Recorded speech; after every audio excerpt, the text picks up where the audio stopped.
कई बार आपने सुना होगा ऐसे कहते हुए कि हम जॉब तो रेगुलर अप्लाई करते हैं बट हमारे पास कॉल नहीं आती, और अगर आती भी है तो उस प्रोफाइल के लिए नहीं आती जिस प्रोफाइल के लिए हम चाहते हैं।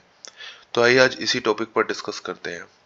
Hello everyone, this is Vikas many. आप देख रहे हैं ओएनएस स्टडी सर्कल। आज की इस वीडियो का टॉपिक है how to search jobs based on skill set and experience. इसमें टोटल 5 पॉइंट्स पर हम डिस्कस करेंगे। हर एक पॉइंट की इंपॉर्टेंस को समझेंगे। So let's start the video. सबसे पहले देखिए, टॉपिक है ब्रेक स्किल्स इनटू पॉइंट। इसका मतलब क्या है?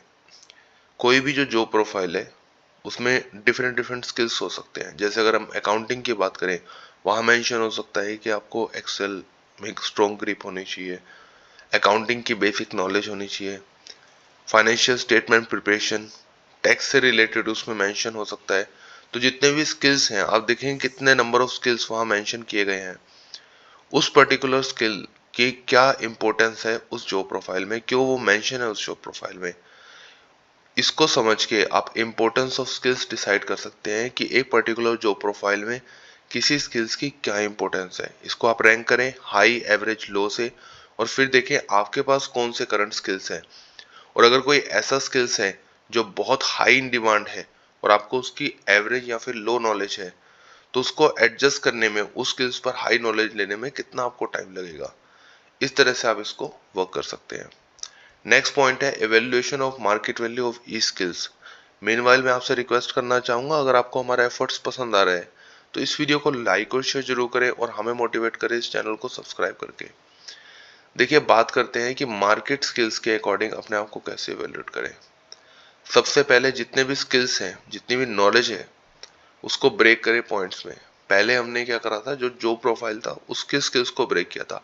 अब यहाँ हम अपने स्किल्स को ब्रेक कर रहे हैं। जितनी भी नॉलेज है, वेदर एक्सपीरियंस या फिर एजुकेशनल के बिहाफ पर, जो भी स्किल्स हैं उसको ब्रेक करें पॉइंट्स में। फिर एक एक स्किल्स की आप मार्केट वैल्यू देखें। मार्केट वैल्यू कैसे देखेंगे?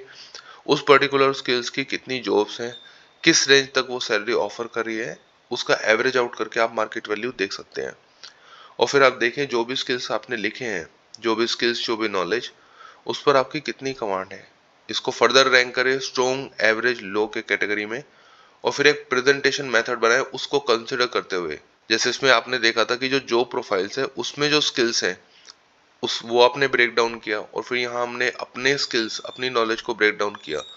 तो दोनों को बैलेंस आउट करते हुए एक प्रेजेंटेशन मेथड बनाए और इसी के अकॉर्डिंग रिज्यूमे बनाए।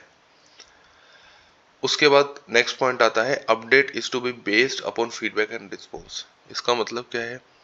रिज्यूम बना चुके हैं, अब हम स्टार्ट अप्लाई कर रहे हैं, बट उसके साथ जो भी रिस्पॉन्स आता है उसको इवेल्युएट करना बहुत ज़्यादा इंपॉर्टेंट है, तभी उसमें डेवलपमेंट जो है वो पॉसिबल है।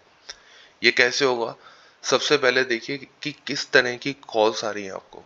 जैसे अगर रिज्यूमे हमने अपलोड कर दिया है और हमें किस तरह की कॉल्स आ रही है, किस प्रोफाइल के लिए कॉल्स आ रही है। फॉर एग्जाम्पल, अगर मैं अकाउंटिंग की बात करूं, अगर मेरे पास टैक्सेशन की कॉल्स बहुत आ रही है, टैक्सेशन प्रोफाइल से रिलेटेड, तो इसका मतलब मेरा जो रिज्यूमे है वो मोस्ट इस टैक्स से रिलेटेड प्रोफाइल के लिए फ्रेंडली है। बट अगर मेरा गोल है कि मुझे फाइनेंशियल अकाउंटिंग या फिर जैसे बैलेंस शीट प्रिपरेशन, उस प्रोफाइल के लिए जाना है, तो वहां मुझे अपने स्किल सेट को, जो अपना रिज्यूमे है, उसको रीवैल्यूएट करने की जरूरत है। अगर पहले ही कहीं इंटरव्यू देने जा चुके हैं तो उस इंटरव्यू का हमने क्या फीडबैक रिस्पॉन्स रिसीव किया है, उसके अकॉर्डिंग एडजस्ट करें अगर आपको लगता है कि इसमें बहुत ज़्यादा ज़रूरत है एडजस्ट करने की।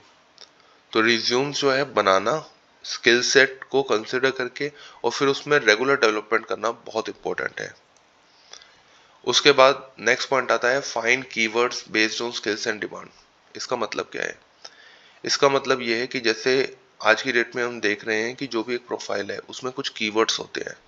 कीवर्ड्स इन द सेंस, जैसे अगर अकाउंटिंग प्रोफाइल की बात करूं, पहला कीवर्ड इसमें होता है जीएसटी। इसमें पॉसिबल है कि ऐसा कीवर्ड हो सकता है जीएसटी। उसके बाद बैलेंस शीट प्रिपरेशन। उसके बाद फॉर एग्जांपल आपका एक्सेल, बिकॉज अकाउंटिंग में अगर हम बात कर रहे हैं डाटा की, उसको मैनेज करने की, तो एक्सेल की रिक्वायरमेंट हो सकती है। Then communication skills. तो ये कुछ कीवर्ड्स हो सकते हैं। तो सबसे पहले क्या करें कि कलेक्ट करें और प्रिपेयर करिए एक समरी ऑफ जॉब प्रोफाइल्स। जो प्रोफाइल्स आपको लग रहा है कि इसमें आप अप्लाई करना चाहते हैं, उनकी एक समरी बनाएं, उनकी एक लिस्ट बनाएं, और हर एक जॉब प्रोफाइल को ब्रेक करें स्किल्स में। कि इस पर्टिकुलर जॉब प्रोफाइल जो है वो किस तरह के स्किल्स डिमांड करती है। इससे अगर आप 5, 10, 15, 20 जॉब प्रोफाइल्स को स्टडी करेंगे तो आप देखेंगे कि एक पर्टिकुलर अगर हम बात करें फील्ड में कौन से ऐसे स्किल्स है जो हाईली रिपीटेटिव है। अगर कोई स्किल हाईली रिपीटेटिव है, उस पर आपकी स्ट्रॉन्ग ग्रिप है या फिर आप उस पर बहुत जल्दी स्ट्रॉन्ग ग्रिप ले सकते हैं, तो उस पर वर्क करें और मेक श्योर करें कि आपके रिज्यूमे आपके प्रेजेंटेशन में वो मेंशन हो। प्रेजेंटेशन में मेंशन होना इसलिए जरूरी है क्योंकि जब आप रिज्यूमे बनाते हैं तो उसी तरीके से आपकी प्रेजेंटेशन होनी चाहिए, उसको समझ के आप इसको अपलोड कर सकते हैं। अनदर इसमें पॉइंट आता है एक्सपीरियंस एनालिसिस। इसका मतलब क्या है? देखिए, सबसे पहले अपना आप एक्सपीरियंस देखें अपनी प्रोफाइल स्ट्रेंथ के अकॉर्डिंग। जैसे जो आपका एक्सपीरियंस है और जिस प्रोफाइल को आप देख रहे हैं, किस तरह से आप उसमें एक कनेक्शन एस्टेब्लिश कर सकते हैं, इसको समझना बहुत जरूरी है। उससे भी पहले ये देखना जरूरी है कि जो एक्सपीरियंस है आपका, जो नॉलेज है, यहाँ एक्सपीरियंस की बात सिर्फ ये नहीं है जो आपका जो टेन्योर की वजह से जो आपका प्रोफेशनल एक्सपीरियंस है, बट अगर आपने कहीं कोई नॉलेज ली है तो वो भी कहीं ना कहीं आपको बेनिफिट देगा। सबसे पहले देखिए कि जो भी जॉब प्रोफाइल है उससे रिलेटेड क्या एक्सपीरियंस है, और फिर देखें जो एक्सपीरियंस है उसकी मार्केट में क्या वैल्यू है। मार्केट वैल्यू जैसे हमने डिस्कस किया था, मल्टीपल जॉब प्रोफाइल्स को देखें उस पर्टिकुलर एक्सपीरियंस से रिलेटेड, तो एवरेज आउट करके आप उसकी मार्केट वैल्यू देख सकते हैं। अब इसमें क्या होता है कि एक पर्टिकुलर स्किल के लिए इंडस्ट्री वाइज जो पे है वो डिफर हो सकता है। तो सबसे पहले उसके बाद फर्दर देखें कि जिस इंडस्ट्री के लिए आप देख रहे हैं, जैसे इंडस्ट्री हो सकती है एफएमसीजी इंडस्ट्री, हो सकती है स्टील इंडस्ट्री, तो किस इंडस्ट्री पर आप फोकस कर रहे हैं। या फिर अगर इंडस्ट्री पर फोकस नहीं कर रहे हैं, फिर भी एक मार्केट वैल्यू के बाद अगर आप इंडस्ट्री वाइज देखेंगे तो उसमें आपको बहुत ईजी रहेगा। उसके बाद जो एक्सपीरियंस है उसको रैंक करें, एक पॉइंट्स में ब्रेक करें अपने एक्सपीरियंस को।